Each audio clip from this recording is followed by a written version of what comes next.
आत्म प्रिय धर्म बंधु, आपके भीतर बैठे परमात्मा को नमन करती हूँ एवं मेरे जीवन में आए हुए समस्त उपकारियों के उपकारों को याद करते हुए उन सभी के चरणों में वंदन नमन प्रणाम करती हूँ। प्रिय आत्मन, एक संत हुए हैं मकारियो, उन्होंने बहुत साधना की और साधना इतनी गहरी थी कि उनके पास बहुत से युवा आने लगे। एक युवा आया, एक शिष्य आया। शिष्य का मतलब है सीखने वाला। एक सीखने वाला आया, एक जानने वाला आया, जिसके भीतर में प्यास हो, सीखने की ललक हो, वो होता है शिष्य। और वो शिष्य आया और आने के बाद उसने कहा कि गुरुदेव, मैंने सुना है कि आपने साधना की गहराइयों में डुबकी लगाई है, आप आत्मा का साक्षात्कार कर चुके हैं, आपने आत्मा की अनुभूति की है। गुरुदेव, आपसे एक प्रश्न है कि आपने अपने जीवन में जो ये आनंद पाया है वो कहाँ से पाया है, और आप वर्तमान में भी हमेशा मुक्त अवस्था में रहते हो, आप किसी भी चीज से अटैच नहीं रहते हो, ये जो डिटैच रहते हो ये आपने कहाँ से सीखा? मुक्ति का क्या मार्ग है? ये डिटैच होने का क्या रास्ता है? क्योंकि अटैच तो हर इंसान हो जाता है, डिटैच होना बहुत मुश्किल है। गुरुदेव, आप कैसे मुक्त हो रहे हो? वर्तमान में भी आप मुक्त की अवस्था में कैसे हो? आप उन्मुक्त होकर के कैसे विचरण कर रहे हो? गुरुदेव, आनंद का क्या रास्ता है? आनंद कैसे मिला गुरुदेव आपको? गुरुदेव, आप मुक्त कैसे हुए? मुक्ति का क्या मार्ग है?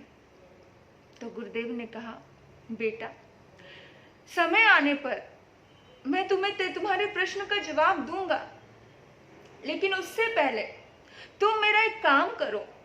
बोला, गुरुदेव फरमाइए, आपकी सेवा के लिए तो मैं प्रतिपल तत्पर हूं। गुरु ने कहा कि सेवा केवल इतनी सी है कि जाओ इस नगरी के कब्रिस्तान में और वहां जाकर के तुम कब्रों पर चप्पलें मार करके आओ, चप्पल मार करके आओ। कमाल की बात है ना। वो पढ़ा लिखा युवक वो सोचने लगा, अरे गजब है, ये क्या गोरख धंधा है। मैं आया था अपनी आत्मा के समाधान के लिए, मैं आया था आनंद की खोज में, मुक्ति की खोज में, और ये महाशय जी मुझे कब्रों पे चप्पल मारने के लिए भेज रहे हैं। कमाल है। बंधु सोचा कि चलो कुछ पाने के लिए कुछ खोना पड़ता है। वो चल पड़े कब्रिस्तान की ओर और वहां जाकर के उन्होंने अपने पैरों की जूते उतारे और कब्रों पे मारना शुरू कर दिया। इस कब्र पे मारा, उस कब्र पे मारा, उस कब्र पे मारा, सारे कब्रों पर मारना शुरू कर दिया। और जब वो थक गए, जैसा गुरु ने कहा था, उसके बाद वो लौट करके आए। बोला, गुरुदेव, गुरुदेव आपने जो आज्ञा फरमाई थी मैं वो करके आ गया हूं। गुरुदेव ने कहा, ठीक है, तुम एक और काम करो। बोला, क्या गुरुजी? बोला, जाओ उन कब्रों के पास जाओ और वहां जाकर के उनकी दिल खोल के तारीफ करके आओ, उनको बहुत अच्छा बोलो। तुम्हारे पास जितने अच्छे शब्द हैं सारे के सारे अच्छे शब्द कह डालो। वो पहुंच गया और उसने जैसा गुरु ने कहा वैसा ही किया। बहुत बड़े बड़े शब्द बोले, बड़े बड़ी तारीफें की, बहुत कुछ कहा।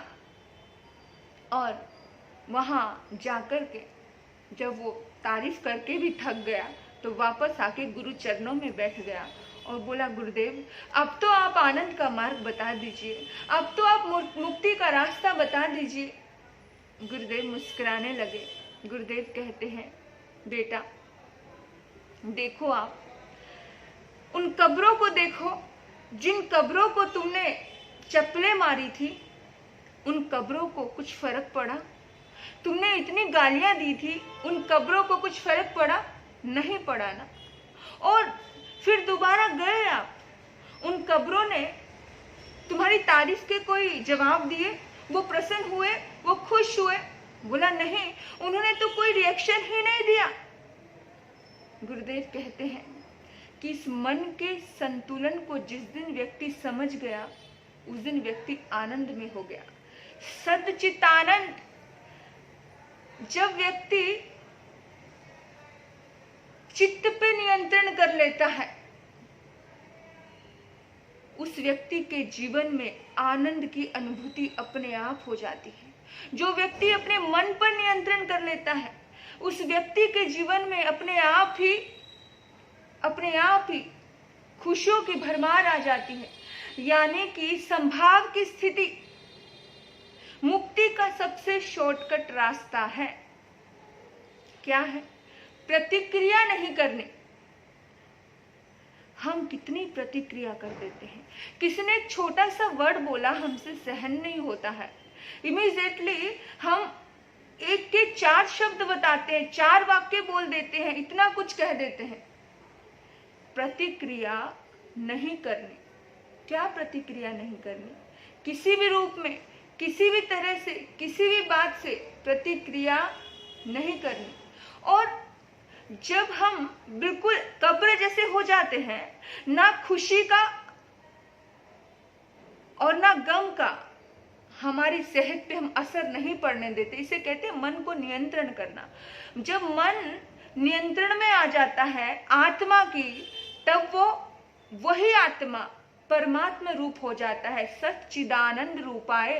यानी कि जब सत्य स्वरूप हो जाती है आत्मा, जब आत्मा मन जब आत्मा के नियंत्रण में हो जाता है, तभी इंसान को आनंद की अनुभूति होती है और वही आत्मा परमात्मा स्वरूप बन सकती है। हम इतनी प्रतिक्रियाएं करते हैं, हम संभाव की साधना में रहते ही नहीं, हम इग्नोर करना जानते ही नहीं है। और कभी कभार किसी बात को हमने इग्नोर कर भी दिया तो भी हम मन में घुलते रहते हैं, मन में हम ही अंदर से अपने आप के ऊपर अत्याचार करते हैं, अपने आप का शोषण करते हैं। उसने मुझे ये कहा, उसने मुझे ये कहा, उसने मुझे ये कहा। उसने तो एक बार कहा, लेकिन हमने बार बार अपने मन को दुखी किया सोच करके। एक बार आपको किसी ने आपके मन के अनुकूल बात नहीं की, उसने एक बार कही, वो केवल एक बार बोल के गया, लेकिन आपने उस बात को कितनी देर तक पकड़ के अपने दिल को दुखी किया। हम अपने ऊपर हिंसा करते हैं। ये बहुत बार महसूस हुआ है कि हम ही स्वयं अपने ऊपर हिंसा करते हैं। किसी दूसरे को कोई फर्क नहीं पड़ता है कि आप सुखी रहो या दुखी रहो, कोई दूसरा आपका नहीं है। लेकिन कम से कम आप तो आपके बनिए, कम से कम आप तो अपने ऊपर रहम कीजिए, कम से कम आप तो दूसरे के अनुसार मत चलिए, आप तो खुश रहिए। बेशक दुनिया तो चाहती होगी कि आप दुखी रहो, बेशक संसार चाहता हो कि आपको डिस्टर्ब करना, पर आप तो अपने मन को नियंत्रण में रखिए कि दुनिया की कोई ताकत कितना भी चाहे दुखी करना, पर जब तक मेरा मन नहीं चाहेगा, जब तक मैं नहीं चाहूंगा, दुनिया की कोई ताकत मुझे दुखी करने की शक्ति नहीं रखती। हम क्यों अपना रिमोट कंट्रोल दूसरे को दे देते हैं? हम क्यों, किस लिए हम दूसरे इंसान के हिसाब से चलते हैं? हम अपने हिसाब से चलना क्यों नहीं जानते? ये प्रश्न मेरे भी है, मेरी आत्मा से, और यही प्रश्न आप भी करो अपनी आत्मा से, क्योंकि हम ऐसे ही हैं। दूसरे ने चाहा तो हम सुखी होंगे, दूसरे ने चाहा तो हम दुखी होंगे। क्योंकि कोई दूसरा हमारी तारीफ कर देता है तो हम फूल के कुप्पा हो जाते हैं, कोई दूसरा कह देता है यू आर वेरी ब्यूटीफुल तो हमें बड़ा अच्छा लगता है, और किसी दूसरे ने कह दिया ओहो तुम तो इस कलर में, इस साड़ी में बिल्कुल अच्छे नहीं लगते हो, तो तुम उदास हो जाते हो, दुखी हो जाते हो। जब तक मन का नियंत्रण स्वयं के ऊपर नहीं होगा, संभाव में आप जी नहीं पाओगे। मन को, चित्त को नियंत्रण करना सीखें। हमें मन भ्रमित करता है, इतना भ्रमित करता है कि हम अपने आप से इतने दुखी हो जाते हैं, इतने परेशान हो जाते हैं। ये मन ही तो परेशान कर रहा है, ये मन ही तो तूफान ला रहा है, ये मन ही तो दुखी कर रहा है। बाकी दुनिया की कोई ताकत नहीं है आपको दुखी करने की, आपका ही मन आपको दुखी करता है। मन इतना भ्रमित करता है आत्मा को। एक बार की बात है, इस कहानी से आप समझेंगे, इस उदाहरण से आप समझेंगे, क्योंकि जब हम कोई उदाहरण दे देते हैं तब आपको समझ आता है कि आखिर कहना क्या चाह रहे हैं। एक बहुत बड़ा व्यापारी था। पहले के व्यापार ऐसे ही हुआ करते थे, क्योंकि जंगलों में जाना पड़ता था। आज के जैसे गाड़ियां नहीं थी। पहले जो सामान होता था ऊंटों पे यानी पशुओं पे सामान लादा जाता था। तो एक व्यापारी बहुत सारे ऊंटों के काफिले को लेकर के जा रहा था और वो एक रास्ते में एक सराय में ठहरा। जब वो एक सराय में ठहरता है तो वहां पर शाम को ऊंटों को बांधने का पूरा प्रोसीजर करता है कि बांध देता हूं, अभी ऊंट आराम कर लेंगे।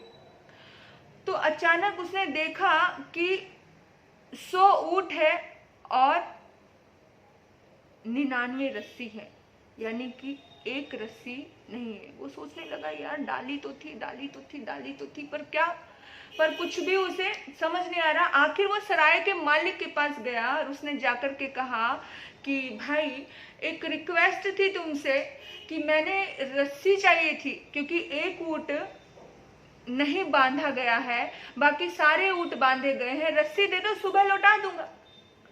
तो उसने कहा कि बंधु, मेरे पास तो खाने की 2 रोटी के अलावा यहाँ कुछ भी नहीं है, मैं तुम्हें कैसे रस्सी दे दूं, लेकिन मैं तुम्हें एक ट्रिक बताता हूँ। बोला क्या?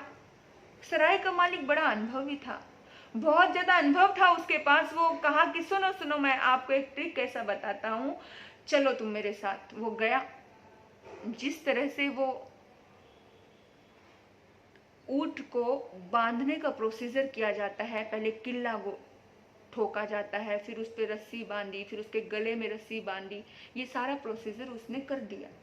और जब उसने प्रोसीजर किया, ये प्रोसीजर करते ही वो ऊंट बैठ गया। और एकदम से हैरानी की बात है, वो जो व्यापारी था वो हैरान हो गया कि कमाल कर दिया आपने तो। बोला हाँ, अब इसके मन को पता चल चुका है कि भाई ये अब बंधा हुआ है। हमारे मन के साथ भी बहुत बार ऐसा होता है कि हमें बहुत सारे भ्रम दे दिए जाते हैं।